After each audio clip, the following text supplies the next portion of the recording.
सबके हृदय में परमात्मा विराजमान है।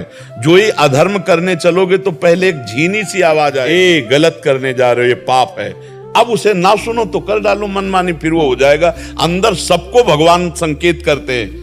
आप देखना कभी गलत की जब आप कोई बात सोचोगे तो ये अंदर आ जाएगा, ये गलत है। वो जो ज्ञान दे रहा है वही परमात्मा सबके अंदर बैठा है। इसीलिए सत्संग सुनना चाहिए, शास्त्र स्वाध्याय करना चाहिए, जिससे हमें पता चले कि हमारा धर्म क्या है। और साधारण बात तो सबको पता है, हमारी बहन बेटी की तरफ कोई गंदी दृष्टि से देखे हमको अच्छा नहीं लगेगा, तो हम किसी की बहन बेटी की तरफ गंदी दृष्टि क्यों देखें।